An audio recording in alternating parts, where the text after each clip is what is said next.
Hi, Bob Morell here from Reality Training, and I'm just doing another of our how-to guides.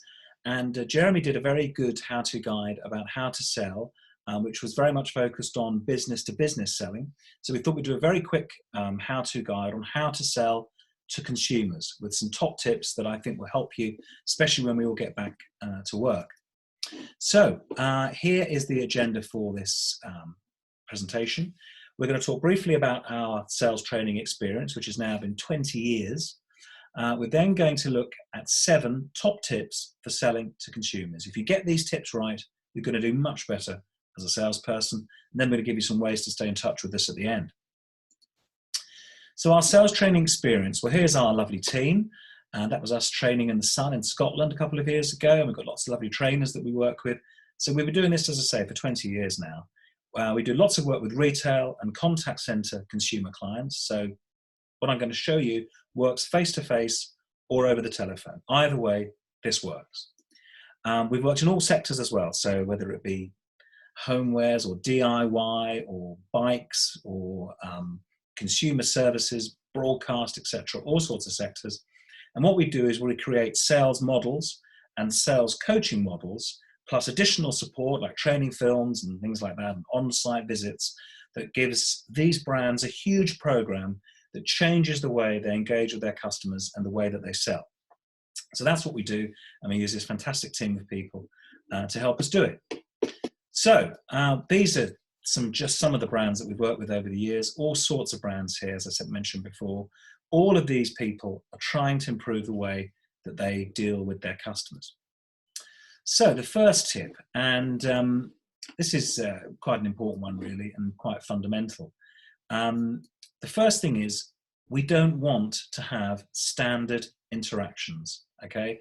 Most of us as consumers are pretty used to fairly poor interactions. We want something a little bit different, a little bit out of the ordinary. And so one example is just to stop saying, "Can I help you? How can I help you?" It's just so standard and so hackneyed. Of course the person can help you. If they can't help you, they shouldn't be working there. So "can I help you" is the wrong question. We should engage in a different way at the beginning of the conversation. So that's the first thing. We don't want this to be standard. We want it to be interesting and engaging. So that leads us on to number 2. Watch your language. And this is so important because we're all creatures of habit, and we all have things that we say when we're talking, and I've just done one right there and then. Now, some people pepper their conversations with these sorts of things as though they're words, and we need to reduce them a bit. I need to reduce them a bit. We all do. Obviously, literally, clearly, basically, these are irritators because it might be obvious to you, but not obvious to the customer. It's like really good. It's like, you know, this is the parlance of our time. We use these words a lot, but they can be irritating if we use them too much. At the end of the day, what we want to achieve is, from your perspective, from my perspective, from everyone's perspective. Why is it from everyone's perspective? These are fillers. In a nutshell, what's a nutshell? What's that going to do with anything? Now, these are things that we just need to be aware of. We need to tell our colleagues that they're using them. As I said, they're fillers. They're things that you stick in to the conversation. We need to reduce them.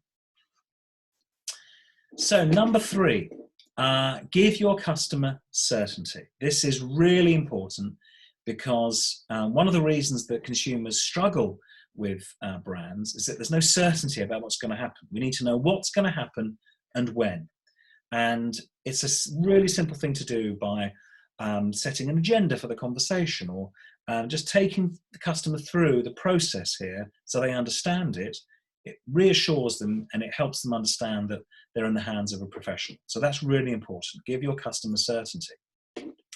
Now, ask questions before you try and sell anything. Some people just leap in and go, "Hi, let me take you through this product." Wait, slow down.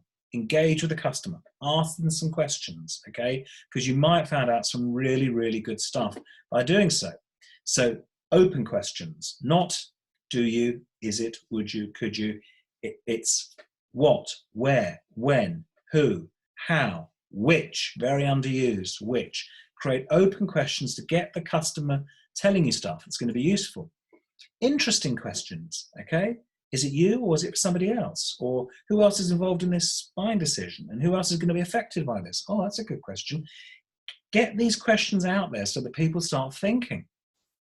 And also revealing questions, often revealing. So it's asking a question that makes the person go, oh, well, now that you mention it, I also need a ha-ha, and that opens up opportunity. Now, it's a great thing to do as a team to create really good questions, and that will really help you open up the customer. Summarizing, totally underused this, really important. As a customer, I want to know that you've listened to me. So really simply, prove that you've listened by absolutely summarizing what I've said. This may also uncover another opportunity. So you've said this, you've said this, you said this. Yes, I have.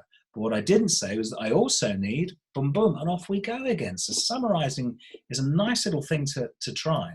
And also, it makes sure you understand, because if it's something slightly complex, I need to make sure that I've got it absolutely spot on before I then move on to make my recommendation, or I could get it wrong. Tailoring your recommendation. This is absolutely vital these days. We want to feel as customers that we've got a bespoke service, even if it's a product or service that anybody can buy.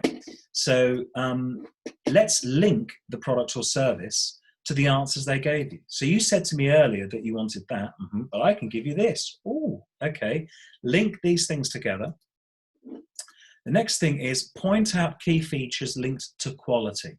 Okay, most of us don't want to buy rubbish. So what you'll like about this is that it gives you an added, or you get an additional, and it will last longer because, okay, value, value, value goes into the brain. That sounds good. And price is always last. Show the value before you say the price. Some people say, well, this is really good value. It's only 300 quid, and you get this, and you get, I'm not thinking about what you're saying now. I'm thinking about the 300 quid. This product's amazing. It gives you this, this, this, and this, and it's £300. Okay, sounds reasonable. Go through the value before you get to the price. Really important. Now, lastly, negotiating or discounting. I mean, this is really important because there's a big difference between the two. If you discount too quickly, you could devalue your product, devalue your brand. Really important not to do that. Negotiating is different. So you definitely want to buy this. Yes, I do. So we've just got to agree a price. Yes. That means you want to buy it, you're negotiating. Discounting is, I'll take 10% off. Still not that interested. Okay, it's a big difference. So make sure you know the difference between discounting and negotiating. And importantly, have a company-wide strategy that everyone demonstrates with customers. That's going to make a massive difference to the level of deals, the level of sales that you actually go on to make. Now, we can help you with all of this, of course. This is the kind of stuff we do day in, day out, whether it be face-to-face or over our old friend, the internet. So you can keep in contact with us through a number of different ways. Clearly, you can book us. We do motivational video conference speaking, so using formats such as this to pep up your meetings and get them really interesting and engaged.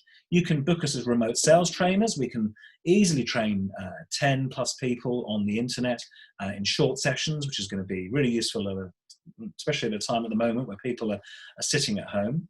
You could buy this brilliant book on Kindle, The Perfect Storm, 30 Ways to Drive Your Business. It's an absolute steal.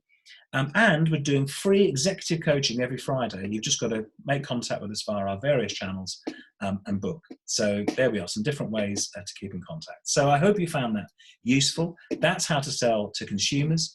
I wish you great success in engaging with that. But in the meantime, I'll see you on the next one. We've got plenty more coming your way. So this has been Bob Morrell, Reality Training, Results through Inspiration.